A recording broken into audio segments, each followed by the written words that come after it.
There are exactly 10 years, 3 months, and about 2 weeks between the day I moved into my grandmother's spare bedroom with 2 suitcases and a laundry basket full of textbooks, and the day I sat in a small office that smelled like old carpet and printer toner, listening to a lawyer read a document that would finally, quietly, put a decade of my life into words other people could no longer laugh away.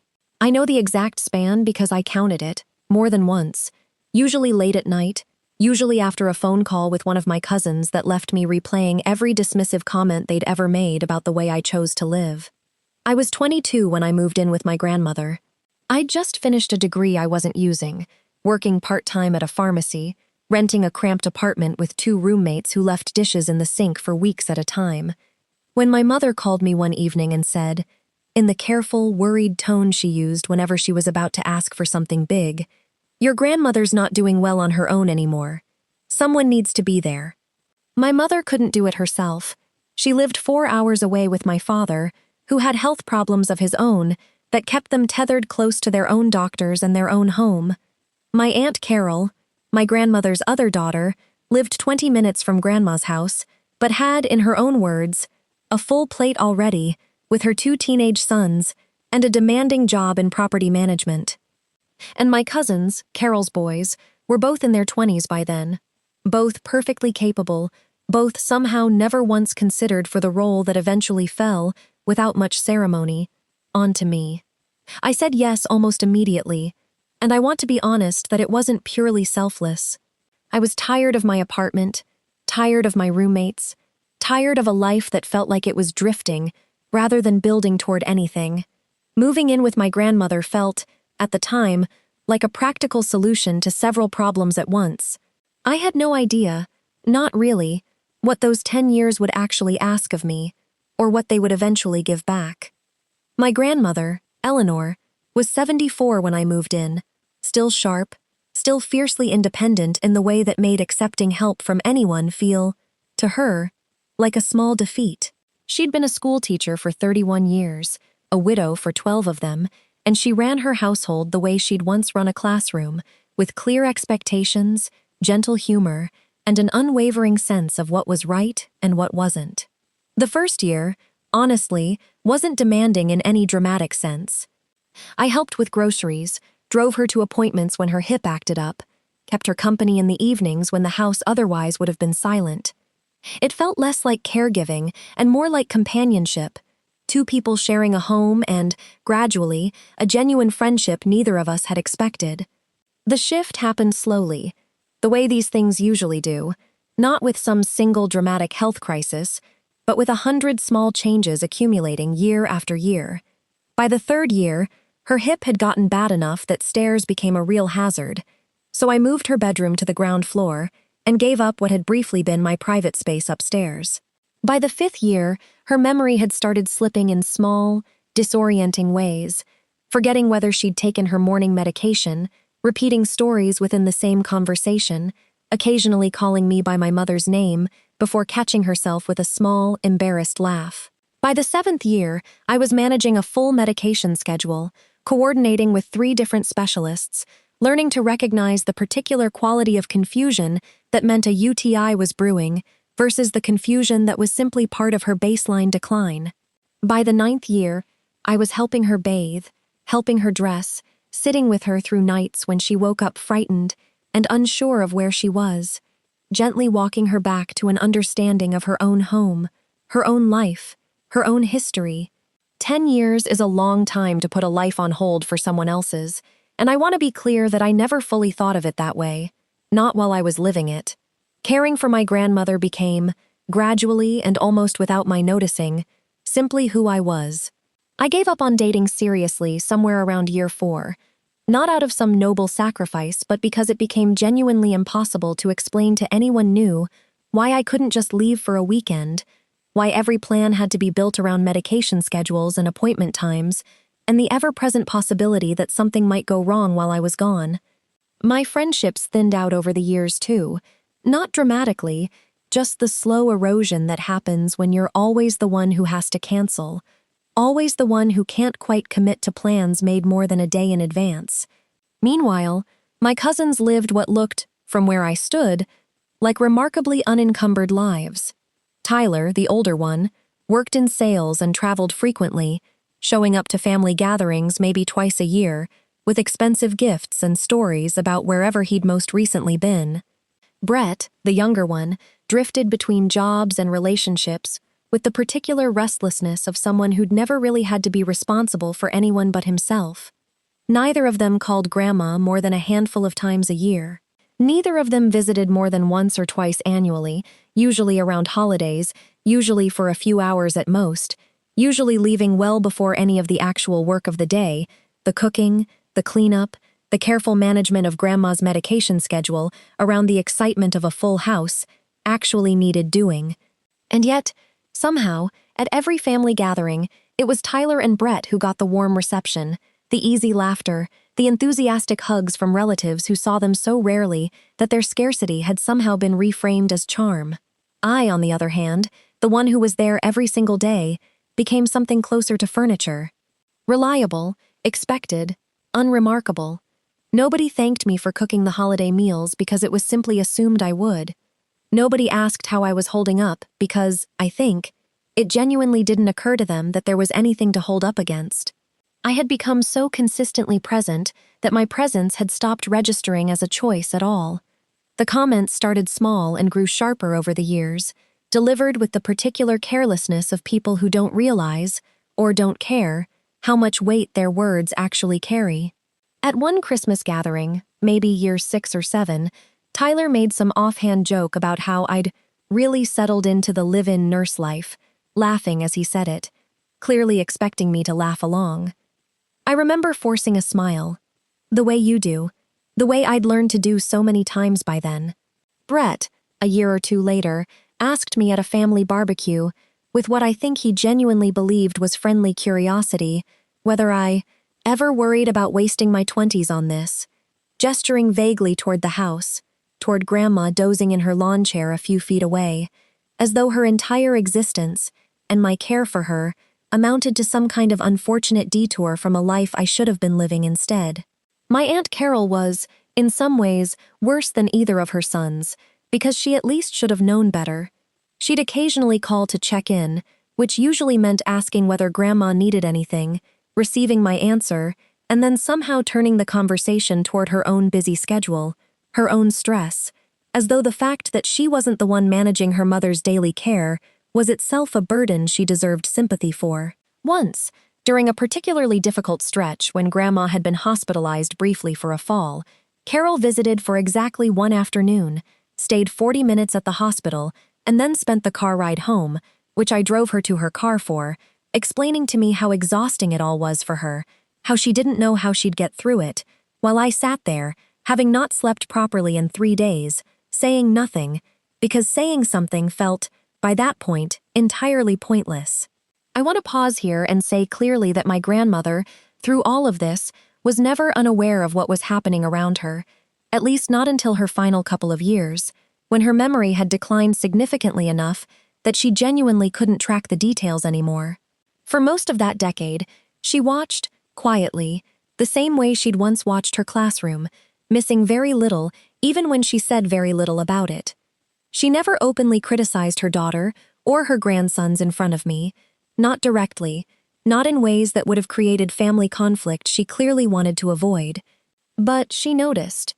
I know she noticed, because every so often, in a quiet moment, folding laundry together or sitting on the porch in the evening, she'd say something small that revealed exactly how closely she'd been paying attention. "You know," she said to me once, maybe around year 8, apropos of nothing in particular, "some people think love is loud. Grand gestures, big visits, expensive gifts. But love is usually just showing up on the ordinary Tuesday when nobody's watching and nothing exciting is happening. That's the part people forget to notice." I didn't think much of the comment at the time, filed it away as one of her many small pieces of wisdom, the kind she'd dispensed throughout my life the way other grandmothers dispense recipes. By year 9, her decline had accelerated significantly, and the daily care intensified in ways that left me physically and emotionally exhausted in a manner I hadn't fully experienced even in the earlier years. There were nights I sat beside her bed until 3 in the morning because she was frightened and confused and needed someone familiar nearby to feel safe. There were mornings I cleaned up messes that no 20-something imagines themselves cleaning up for anyone, let alone a beloved grandmother, slowly losing pieces of herself. Through all of it, Tyler sent the occasional text asking how Graham was doing, usually followed by no actual visit. Brett called even less. Carol's visits became, if anything, shorter and less frequent, her excuses more elaborate, her guilt, when she bothered to express any, increasingly performative rather than felt. At the 10-year mark almost exactly, my grandmother passed away peacefully, in her own bed, in the home she'd lived in for over 40 years, with me sitting beside her holding her hand through the final hours. I want to say that moment felt like some kind of release, some easing of a burden I'd carried for a decade, but honestly, mostly it just felt like grief, enormous and disorienting. The particular grief of losing not just a grandmother, but the entire structure of a life I'd built around caring for her. The funeral happened the way funerals happen, relatives arriving from various distances, casseroles appearing on the counter, photographs pulled out and passed around with tears and occasional laughter. Tyler and Brett showed up together, dressed nicely, delivering eulogies about Graham's incredible spirit and the wonderful memories they'd shared with her. Memories that, if I'm being honest, mostly consisted of childhood visits from decades earlier, before either of them had drifted into the distant, occasional relationship with her that characterized their adult years. I sat in the front row and listened to my cousins eulogize a woman they'd barely visited in the final decade of her life, and I said nothing, because grief, I've learned, doesn't always leave room for confrontation, even confrontation that's entirely warranted. 2 weeks after the funeral, the family gathered again, this time in the office of Grandma's longtime attorney, a measured, unhurried man named Mr. Delgado, who had handled her affairs for nearly 15 years.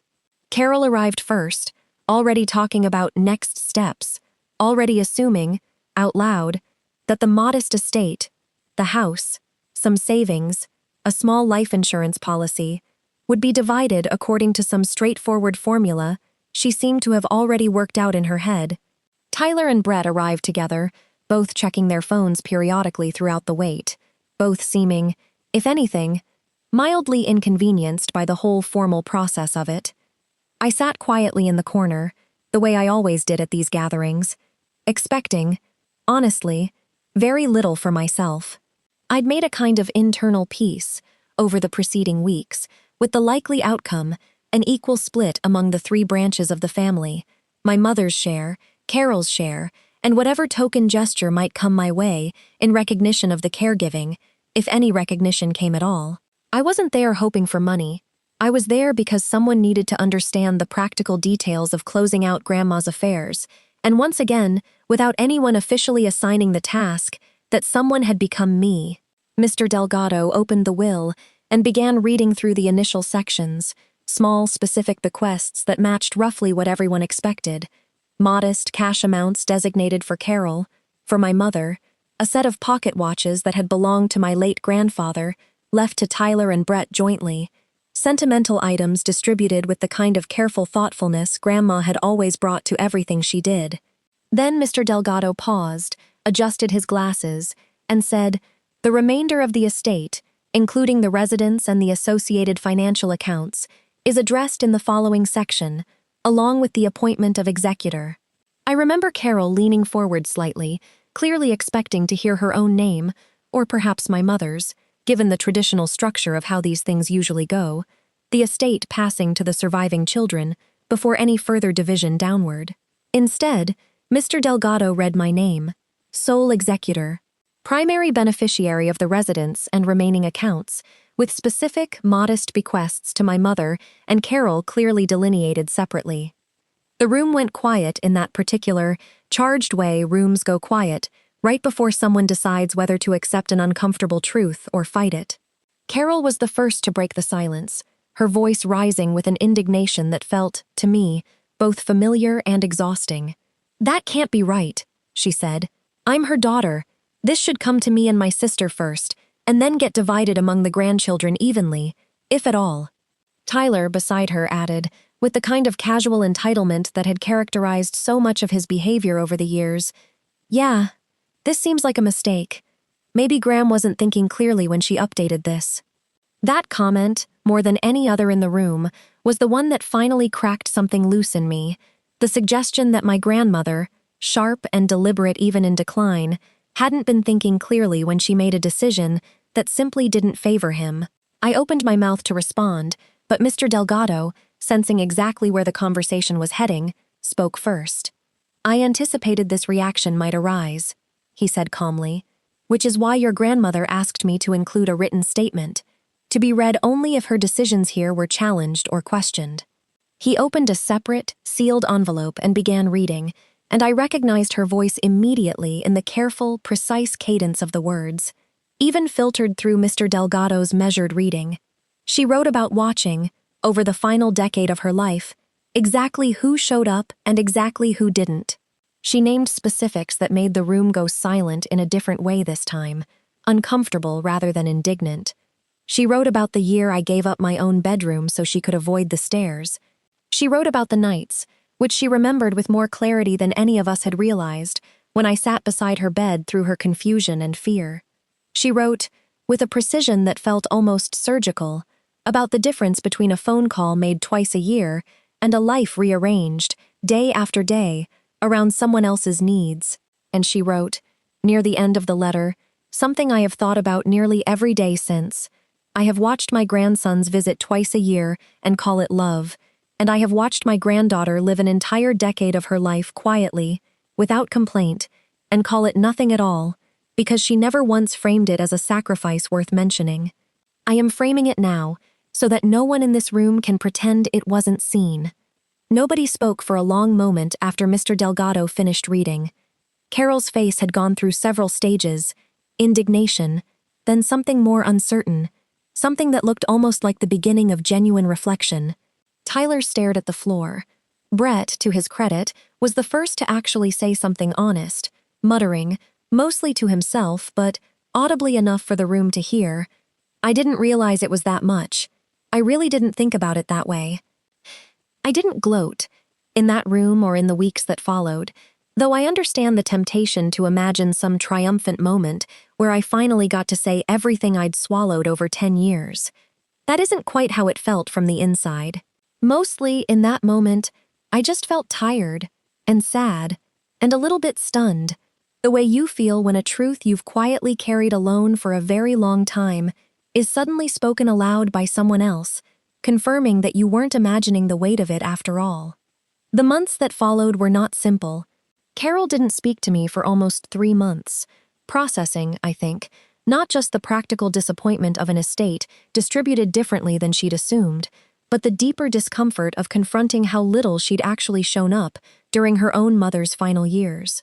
Tyler remained distant, and, if anything, slightly resentful, never quite able to fully accept that his infrequent visits and occasional texts hadn't constituted the relationship he'd apparently believed they had. Brett, surprisingly, reached out about 6 weeks after the reading, asking if we could get coffee, and in that conversation, halting and clearly uncomfortable for him, he admitted that he'd spent most of the last decade assuming someone else, meaning me, would simply handle whatever needed handling with Grandma, and that it had genuinely never occurred to him what that assumption had actually cost me. I administered the estate exactly as instructed, precisely, transparently, without punishing anyone beyond what the will itself specified. Carol received her bequest. Tyler and Brett received the pocket watches, along with a modest cash amount each, delivered exactly as written, nothing more, nothing less. I moved fully into the house about 4 months later, once the legal process had concluded, and I still live there now, in the home where I spent the final decade of my grandmother's life, caring for her, learning, slowly, what it feels like to build a life in a space that no longer requires managing someone else's medication schedule or sitting up through frightened, confused nights.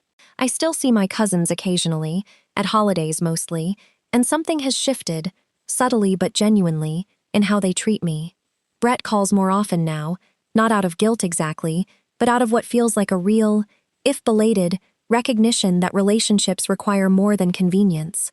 Tyler remains somewhat distant, though even he has stopped making the offhand jokes that used to characterize our interactions, perhaps understanding, finally, how they'd landed all those years.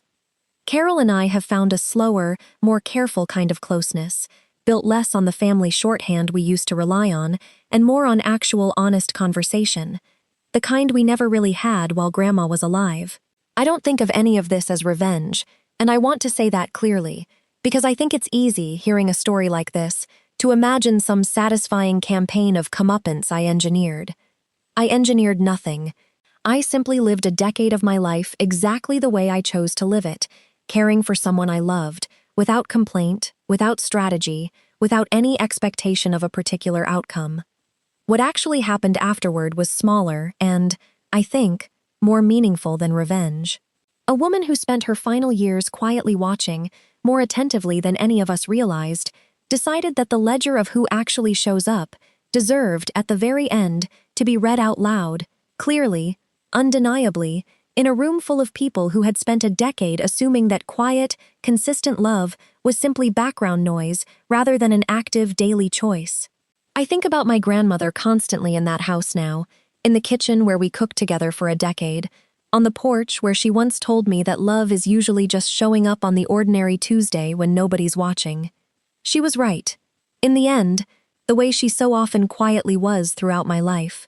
It just took a lawyer, a sealed letter, and a room full of relatives who thought they already understood exactly what those 10 years had meant, to finally prove that she had been watching all along, closer and more carefully than any of us ever gave her credit for.